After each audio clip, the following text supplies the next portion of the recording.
Brahmin's Cafe, Brahmin's Cafe. ಅವಳು ಸೊಸೆಯಾಗಿ ಬರೋ guarantee ಇತ್ತಲ್ಲಮ್ಮ.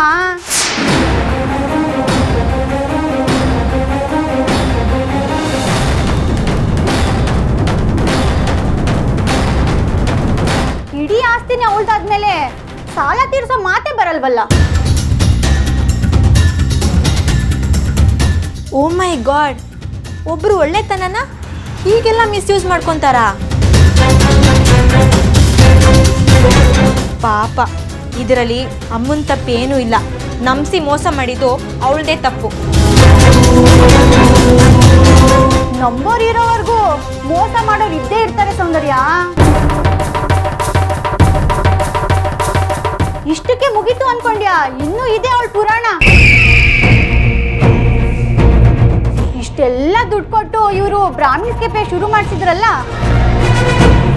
ಅಲ್ಲಿ ಬೇಯಿಸಿದ ಅಡುಗೆ ಎಲ್ಲ ಏನ್ ಮಾಡ್ಬೇಕು ಹೇಳು? ಇಡೀ ದಿವಸ ಕೂತು ನೊಣ ಹೊಡೆದ್ರು 4 ಜನ ಬರಲ್ಲ ಇವ್ರ ಹೋಟೆಲ್ಗೆ. ಮತ್ ವ್ಯಾಪಾರ ಆಗೋದು ಹೇಗೆ? ಲಾಭ ಸಿಗೋದು ಹೇಗೆ?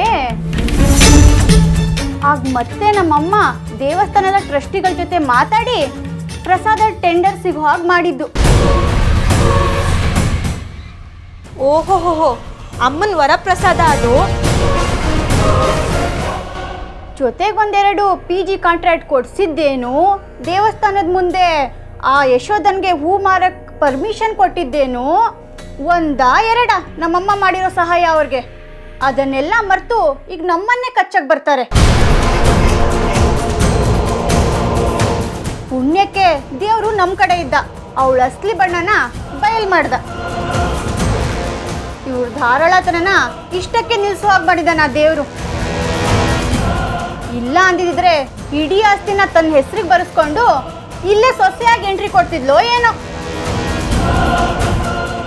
ಅಯ್ಯಯ್ಯೋ, ನಿಮ್ಮ ಋಣದಲ್ಲೇ ಬದುಕಿದ್ರು ಒಂಚೂರು ಕೃತಜ್ಞತೆನೇ ಇಲ್ವಲ್ಲ ಅವಳಿಗೆ.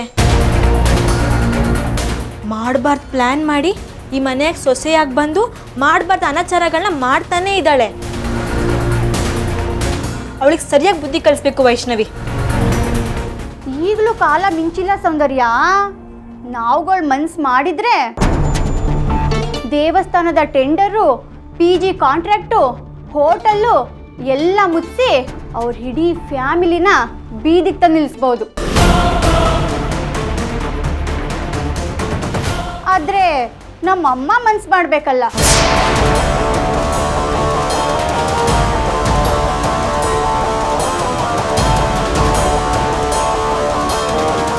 ಅವಳು ಸರಿ ಸಮಕ್ಕೆ ಇಳಿಬಾರ್ದು, ಇಳಿದ್ರೆ ನಮಗೂ ಅವ್ರಿಗೂ ಏನು ವ್ಯತ್ಯಾಸ ಅಂತ ನನ್ನ ಬಾಯಿನೇ ಮುಚ್ಚಿಸ್ಬಿಡ್ತಾರೆ ಅಷ್ಟೇ.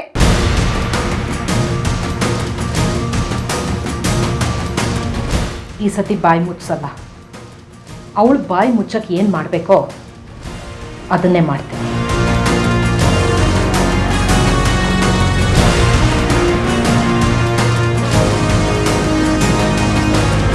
ಹಲೋ, ನಮಸ್ಕಾರ. ವೆಂಕಟೇಶ್ ಅಯ್ಯನವರಾ? ಹಾಂ, ನಾನು ವಿನಾಯಕ್ ಪಂಡಿತ್ ಅವ್ರ ಹೆಂಡತಿ ಶಾಂತಾ ಪಂಡಿತ್ ಮಾತಾಡ್ತಾ ಇರೋದು. ಹಾಂ, ಎಲ್ಲ ಚೆನ್ನಾಗಿದ್ದೀವಿ. ಫೋನ್ ಮಾಡಿದ ಉದ್ದೇಶ ಏನು ಅಂತಂದರೆ,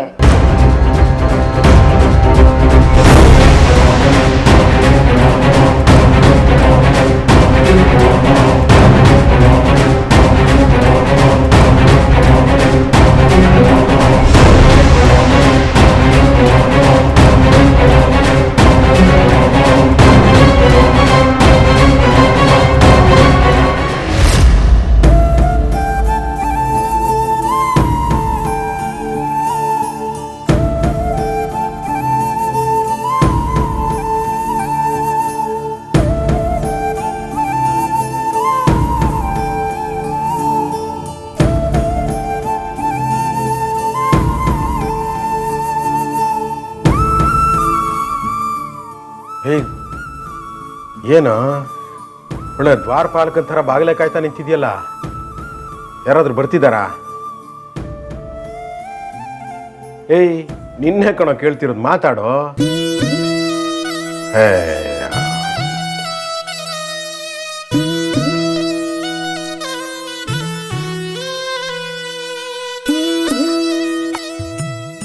ಯಾಕೆಲ್ರು ಚಿಂತೆ ಮಾಡ್ತಾ ಕೂತಿದ್ದೀರಿ?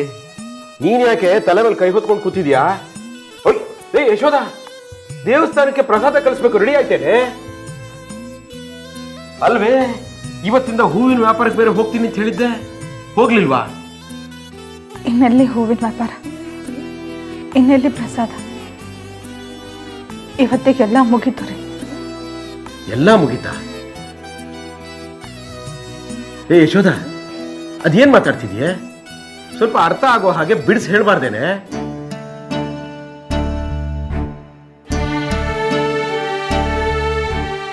ಯಶೋಧ, ಏಯ್ ಯಾಕೆ ಬಿಕ್ಕಳಿಸ್ಕೊಂಡು ಅಳ್ತಿದ್ಯಾ? ಅಳುವಂಥದ್ದು ಏನಾಯ್ತು ಈಗ ನಿಮ್ಗೆ? ಗೋಪಾಲ, ದೇವಸ್ಥಾನದ ಟ್ರಸ್ಟಿ ವೆಂಕಟೇಶ್ ಅನ್ನೋರು ಫೋನ್ ಮಾಡಿದ್ರು. ಇನ್ಮೇಲೆ ಅವರಿಗೆ ಪ್ರಸಾದ ನಾವು ಕಳಿಸ್ಬಾರ್ದಂತೆ.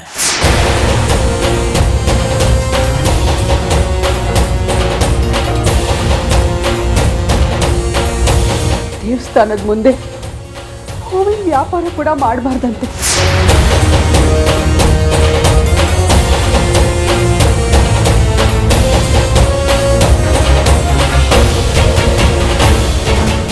ಯಾಕಂತೆ ಯಶೋಧ? ನಮ್ಮಿಂದ ಅಂಥ ವ್ಯತ್ಯಾಸ ಏನಾಯ್ತಂತೆ? ಅವರು ಕಾರಣ ಏನು ಅಂತ ಹೇಳಲಿಲ್ಲ. ಒತ್ತಾಯ ಮಾಡಿ ಕೇಳಿದ್ದಕ್ಕೆ ಇದೆಲ್ಲ ಪಂಡಿತರ ಹೆಂಡತಿ ಶಾಂತಮ್ಮ ಹೇಳಿದ್ದು ಅಂತ ಹೇಳಿದ್ರು. ಅವ್ರ ಮಾತನ್ನ ನಾವು ಮೀರಕ್ಕಾಗಲ್ಲ, ನಮ್ಮ ಕೈಲಿ ಏನೂ ಇಲ್ಲ, ದಯವಿಟ್ಟು ಇದರಲ್ಲಿ ನಮ್ಮನ್ನು ಎಳಿಬಿಡು ಅಂತ ಹೇಳಿಬಿಟ್ರು. ಶಾಂತಮ್ಮನವರ? ಶಾಂತಮ್ಮ ನಿಲ್ಸೋಕೆ ಹೇಳಿದ್ರಂತ? ಅಂದ್ರೆ ಒಂದು ಕೈಯಲ್ಲಿ ಕೊಟ್ಟು ಮತ್ತೊಂದು ಕೈಯಲ್ಲಿ ಅವರೇ ಕಿತ್ಕೊಂಡು ಬಿಟ್ರಾ? ನಮ್ಮ ಜೀವನಕ್ಕೆ ಆಧಾರವಾಗಿದ್ದ ವ್ಯಾಪಾರವನ್ನು ಬಿಟ್ಟು ಹೋಯ್ತಾ? ಶಾಂತಮ್ಮ ಹೀಗೆಲ್ಲ ಮಾಡ್ತಾರೆ ಅಂತ ನನ್ಗೆ ಊಹೆ ಮಾಡ್ಕೊಳಕ್ಕೂ ಆಗ್ತಿಲ್ಲ. ಇದೇನಿರಿ ವಿಧಿ ವಿಪರ್ಯಾಸ ಅನ್ನೋದು. ನಾವು ಬೇಡ ಬೇಡ ಅಂದ್ರು ಅವಾಗ ಅವರೇ ಮುಂದೆ ನಿಂತು ಬೇಕಾದನ್ನೆಲ್ಲ ಮಾಡಿಕೊಟ್ರು. ಈಗ ನಮ್ಮ ಮಗಳು ಅವ್ರ ಮನೆ ಸೊಸೆಯಾಗಿ ಹೋಗಿದ್ದಾಳೆ ಅನ್ನೋ ಒಂದೇ ಒಂದು ಕಾರಣ ಇಟ್ಕೊಂಡು ತಿನ್ನೋ ಅನ್ನಕ್ಕೂ ಮಣ್ಣ ಹಾಕ್ಬಿಟ್ರಲ್ರಿ.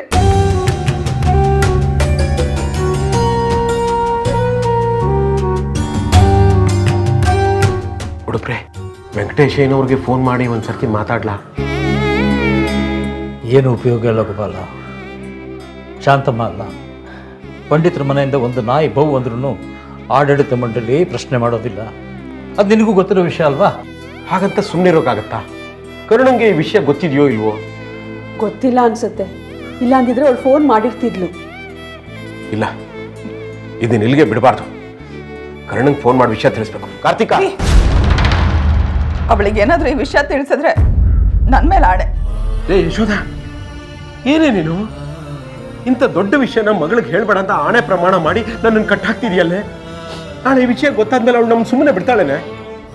ರೀ, ಅವಳು ಈಗ ತಾನೇ 100 ವಿಘ್ನಗಳನ್ನ ದಾಟಿ ಆ ಮನೆಯೊಳಗೆ ಕಾಲಿಟ್ಟಿದ್ದಾಳೆ.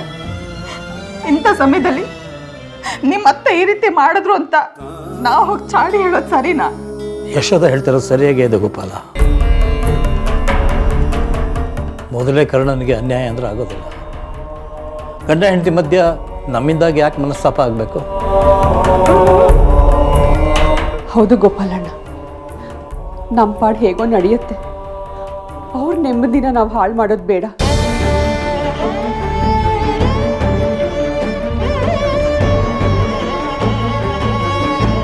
ರೀ, ದೇವಸ್ಥಾನ ಅಲ್ಲದೆ ಇದ್ರು ನಾನು ಬೀದಿ ಅಲ್ದು ಹೂವಿನ ವ್ಯಾಪಾರ ಮಾಡ್ತೀನಿ. ನನಗೇನದು ಕಷ್ಟ ಅಲ್ಲ.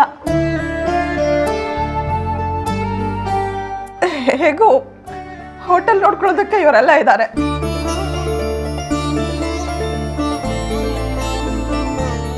ಸಾಧ್ಯ ಆದ್ರೆ ನೀವು ಸ್ವಲ್ಪ ಕೆಲಸ ಮಾಡಿ. ಅಪ್ಪ ಅಮ್ಮ, ನೀವು ಒಪ್ಕೊಂಡ್ರೆ ನಾನು ಯಾವ್ದಾದ್ರು ಪಾರ್ಟ್ ಟೈಮ್ ಕೆಲಸ ಮಾಡ್ತೀನಿ.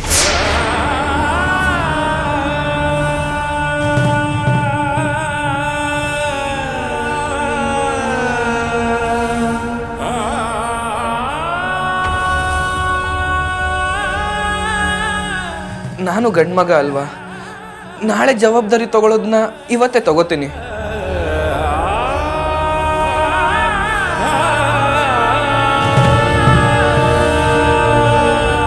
ದಯವಿಟ್ಟು ಒಪ್ಕೊಳಪ್ಪ.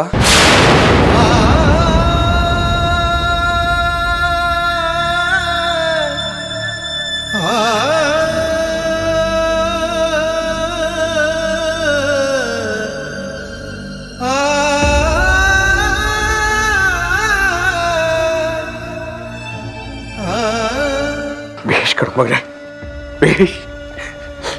ಇಷ್ಟು ಚಿಕ್ಕ ವಯಸ್ಸಿನಲ್ಲೇ ನಮ್ಮ ಕಷ್ಟಕ್ಕೆ ಹೆಗಲು ಕೊಡಬೇಕು ಅಂತ ನೀನು ಮನಸ್ಸು ಮಾಡಿಬಿಟ್ಟಿಯಲ್ಲೋ.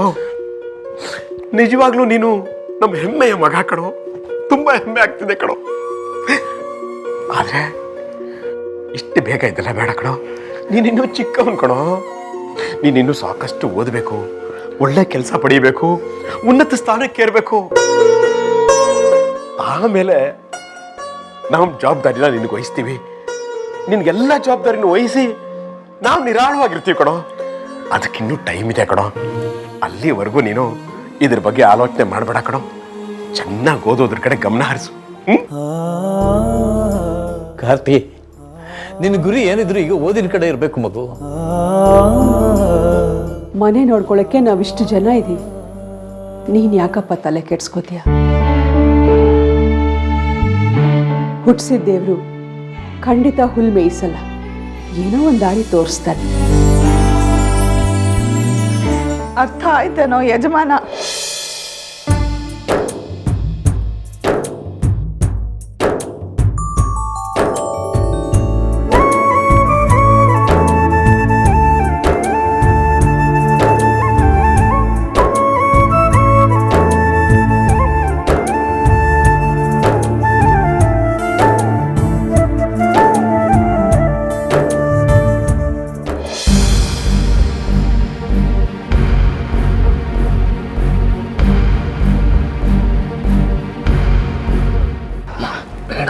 ನಾನು ಮಾತಾಡ್ತೀನಿ, ಸುಮ್ಮನೆ ಬಾ.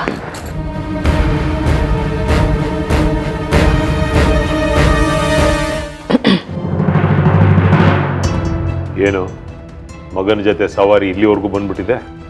ಇದು ಎಂಥ ಪ್ರಶ್ನೆ ರೀ? ನಮಗೆ ಆ ಕರುಣನ್ ಕಂಡ್ರೆ ಆಗಲ್ಲ, ಹಾಗಂತ ನಮ್ಮ ಮಗನ್ನೇ ಬಿಟ್ಟು ಹಾಕಕ್ಕಾಗತ್ತಾ? ಶಾಂತ, ನೇರವಾಗಿ ವಿಚಾರಕ್ಕೆ ಬಾ. ಅದು ರೀ, ಮದುವೆ ಗಡಿಬಿಡಿಲಿ ನಮ್ಮ ಮ್ಯಾಟ್ರಿಮೋನಿ ಆಫೀಸ್ ಬಗ್ಗೆ ನಾವೆಲ್ಲರೂ ಮರ್ತು ಬಿಟ್ಟಿದ್ದೀವಲ್ಲ. ಮರ್ತಿದ್ದೀವಿ ಅಂತ ಯಾರು ಹೇಳಿದ್ರು? ಹಾಗಲ್ಲ, ಸುಮಾರು ದಿನ ಆಯ್ತಲ್ಲ ಕ್ಲೋಸ್ ಮಾಡಿ. ಅದನ್ನು ಮತ್ತೆ ಓಪನ್ ಮಾಡೋ ಯೋಚನೆ ಯಾರಿಗೂ ಬರಲಿಲ್ವಲ್ಲ ಅಂತ.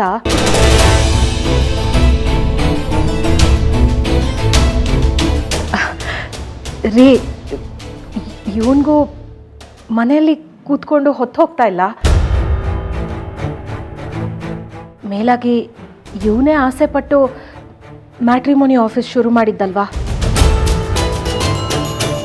ಮೊದಲಿನ ಹಾಗೆ ಇವನು ಆಫೀಸಿಗೆ ಹೋಗಿ ಅವನ ಕೆಲಸ ಕಾರ್ಯಗಳಲ್ಲಿ ತೊಡಗಿಸ್ಕೊಂಡ್ರೆ ಒಳ್ಳೆಯದು ಅಂತ ನನಗೆ ಅನ್ನಿಸ್ತಾ ಇದೆ. ನಿಮ್ಗೇನು ಅನ್ಸುತ್ತೆ?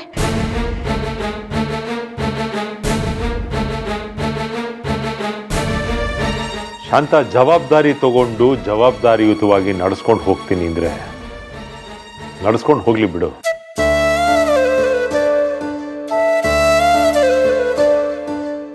ನಾನೇನು ನನ್ನ ಮಗನಿಗೆ ವಿರೋಧಿ ಅಲ್ವಲ್ಲ.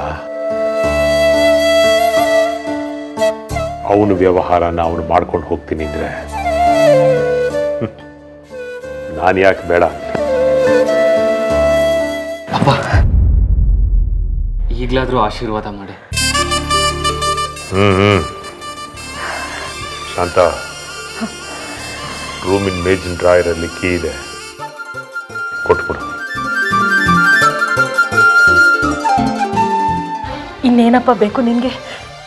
ನಿಮ್ಮ ಅಪ್ಪನೇ ಆಶೀರ್ವಾದ ಮಾಡಿದ್ರಲ್ಲ. ನೋಡು, ನೀನಿನ್ಮೇಲೆ ಇಲ್ಲಿ ಚಿಂತೆ ಎಲ್ಲ ಬಿಟ್ಟು ನಿನ್ನ ವ್ಯವಹಾರದ ಕಡೆ ಗಮನ ಕೊಡು. ಅದು ನೀನು ಕರುಣನ್ ಪರವಾಗಿ ಬಲವಾಗಿ ವಾದ ಮಾಡಿದೆ ಅನ್ನೋ ಕಾರಣಕ್ಕೆ ನಿಮ್ಮಪ್ಪ ನಿನ್ನ ಸಂಬಂಧಕ್ಕೆ ಎಳ್ಳು ನೀರು ಬಿಟ್ಟೆ ಅಂತ ಅಂದರು. ಆದರೆ ಅದೇ ಅಪ್ಪ ಈಗ ಮನಸ್ಸು ಬದಲಾಯಿಸಿ ನೀನು ಅವ್ರ ವಿರೋಧಿ ಅಲ್ಲ ಅಂತ ಹೇಳಿಲ್ವಾ? ಇದೇಪ ವೈಭವ್, ಹೆತ್ತವ್ರಿಗೂ ಹೊರಗ್ನವ್ರಿಗೂ ಇರೋ ವ್ಯತ್ಯಾಸ. ಕರುಣಾ ನಿನ್ನೆ ಮೊನ್ನೆ ಬಂದವಳು. ಅವಳಿಗೋಸ್ಕರ ನೀನು ನಿನ್ನ ಹೆತ್ತವ್ರನ್ನ ದೂರ ಮಾಡ್ಕೊಳ್ಬೇಡ. ಇದನ್ನು ಅರ್ಥ ಮಾಡಿಕೊಂಡು ನೀನು ನಡ್ಕೊಳ್ತೀಯ ಅಂತ ನಾನು ಅಂದ್ಕೊಂಡಿದ್ದೀನಿ. ಕೀ ತಗೊಂಡು ಬರ್ತೀನಿ.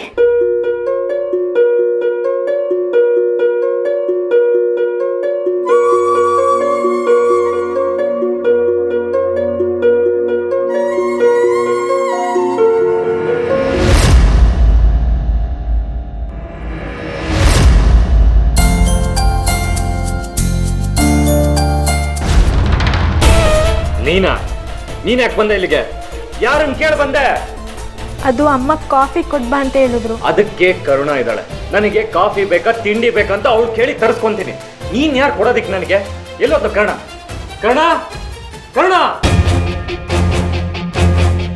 ಏನ್ ಕರ್ಣ ನೀನ್ ಬಂದು ನನಗೆ ಕಾಫಿ ತಂದು ಕೊಡ್ತೀಯ ಅಂದ್ರೆ ಇವಳು ಯಾರೋ ಬಂದು ತಂದು ಕೊಡ್ತಾ ಇದ್ದಾಳೆ.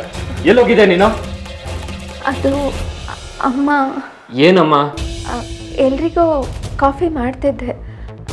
ಆಗ ಅಮ್ಮ ಬಂದು ನಮ್ಮ ಮನೆಯಲ್ಲಿ ಆಚಾರ ವಿಚಾರಗಳು ಬೇರೆನೇ ಇದೆ, ಇನ್ಮೇಲೆ ನೀನು ಅಡುಗೆ ಮನೆಗೆ ಬರಬೇಡ ಅಂತ ಬುದ್ಧಿ ಹೇಳಿ ನನ್ನ ಕಣ್ಣು ತೆರೆಸಿದ್ರು. ಮಾತಿನಲ್ಲಿ ಎಂಥ ನಯ, ಎಂಥ ನಾಜೂಕು. ಬೆಣ್ಣೆಲಿ ಕೂದಲು ತೆಗೆದ ಹಾಗೆ ಅತ್ತೆ ವಿರುದ್ಧ ಹೇಗೆ ಚಾಡಿ ಹೇಳಬೇಕು ಅಂತ ನಿನ್ನ ನೋಡಿ ಕಲ್ತ್ಕೋಬೇಕು ಕಣೆ.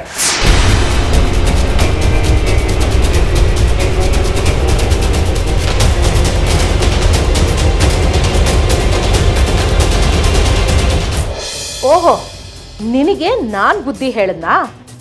ನಿನ್ನ ನೀನು ಅಷ್ಟೊಂದು ಮುಗ್ಧೆ ಅನ್ಕೊಂಡಿದ್ಯಾ?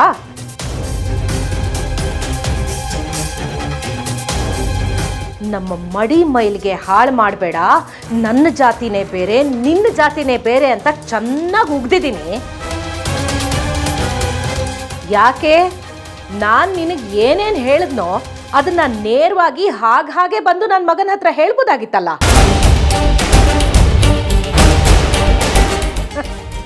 ಹೇಳಿದ್ರೆ ಇವನ್ ದೃಷ್ಟಿಲಿ ನೀನ್ ಕೆಟ್ಟವಳಾಗ್ತಿದ್ದೆ. ಅದಕ್ಕೆ ಈ ತಂತ್ರ ಕುತಂತ್ರ.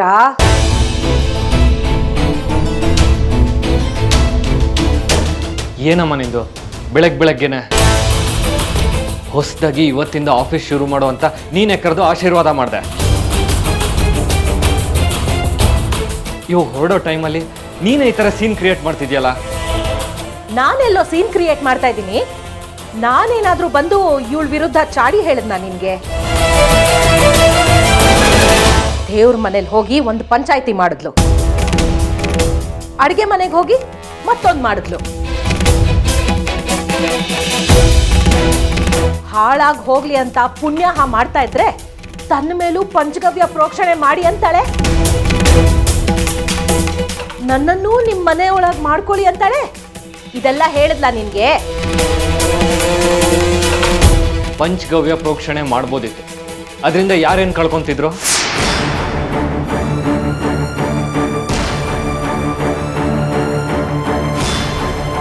ಅದಿರ್ಲಿ ಅಮ್ಮ, ಇದಕ್ಕೆ ಮುಂಚೆ ಇವಳು ಮುಟ್ಟಿದ ಪದಾರ್ಥ ನೀನು ಯಾವತ್ತೂ ತಿಂದೇ ಇಲ್ವಾ?